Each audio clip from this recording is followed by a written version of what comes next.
Hello friends, तो आज के हमारे क्वेश्चन आंसर सीरीज में रोहित जी हमें पूछ रहे हैं, sir what if I don't treat gynaecomastia. तो अगर शॉर्ट में बताएं तो कुछ फर्क नहीं पड़ेगा, लेकिन कुछ ऐसे चीजें हैं जो आपको कंसिडर करनी है या फिर पता होनी चाहिए that will happen if you don't treat gynaecomastia, और यही चीजें आज हम डिस्कस करेंगे। नमस्ते दोस्तों, मैं हूं डॉक्टर ध्रुव, आपका friendly plastic and cosmetic surgeon from DC plastic surgeon. तो गायनेकोमास्टिया, जिसे मैन बूब्स भी कहा जाता है, is a condition because of hormonal imbalance, hormonal imbalance in between testosterone which is the male hormone और एस्ट्रोजन। अभी अगर आप गायनेकोमास्टिया कंडीशन से सफर कर रहे हो, आपको ये कंडीशन है, इसका मतलब ईदर इन द पास्ट आपको हार्मोनल इम्बैलेंस था या फिर अभी भी है। अगर अभी भी है तो देयर इज अ पॉसिबिलिटी कि आपका ये जो गायनेकोमास्टिया कंडीशन अभी है, डेवलप हो रहा है, कि वो बढ़ता ही जाए। ये इम्बैलेंस है या नहीं, ये चेक करने के लिए, ये इवैल्यूएट करने के लिए आपको एक कंसल्टेशन की जरूरत है। आप एक प्लास्टिक सर्जन के पास जा सकते हो,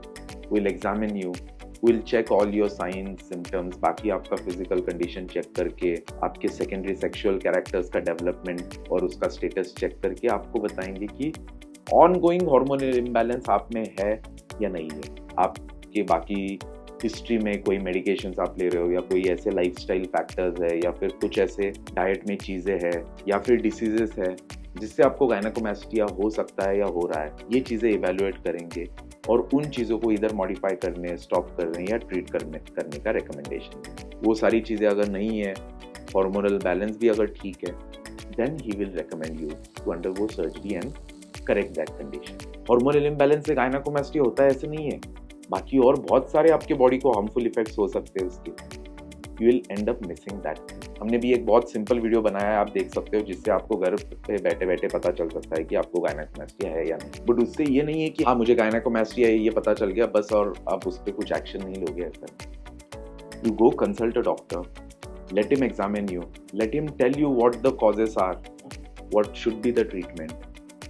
सारा ठीक है और सिर्फ सर्जरी करने का आपका अगर ट्रीटमेंट है तो yes, then you can decide कि मुझे सर्जरी करवानी है या नहीं करवानी। ये आपका पर्सनल डिसीजन।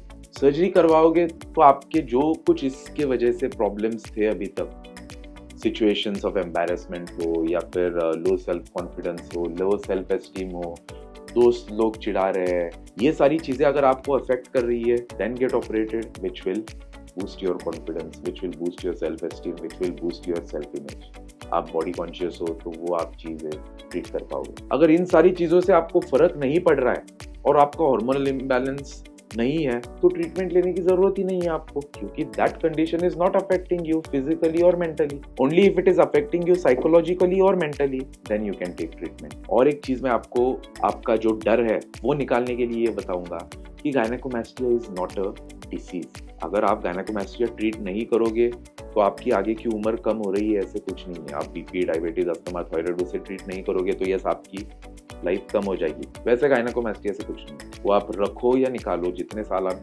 जीने वाले हो उतने साल आप जियो। तो आई होप आपको ये क्लियर हो गया होगा कि अगर आप गायनेकोमास्टिया ट्रीट नहीं करेंगे तो क्या होगा। हार्मोन्स नॉर्मल है तो ये बिल्कुल भी नहीं बढ़ेगा, इस रीजन का फैट कम ज़्यादा होता रहेगा, ग्लैंड उतने का उतना ही रहेगा। तो I hope I was clear in this video. आपके फ्रेंड्स या फिर फैमिली मेम्बर्स, रिलेटिव्स कोई भी है जो इस कंडीशन से सफ़र कर रहे हैं, कोई मिथ्स, मिसकंसेप्शंस है उनके इस कंडीशन के बारे में, तो प्लीज़ उनके साथ ये वीडियो शेयर कीजिए। एंड आपके कोई भी डाउट्स या क्वेरीज है रिलेटेड टू गायनेकोमास्टिया सर्जरी और एनी एस्थेटिक सर्जरी, तो प्लीज़ कमेंट सेक्शन में पूछिए, मैं और मेरी टीम ज़रूर आपको रिप्लाई करेंगे। ऐसे इंटरेस्टिंग एंड इन्फॉर्मेटिव वीडियोज़ के लिए हमारे खुद बने रहिए, and I will see you in the next video. Thank you.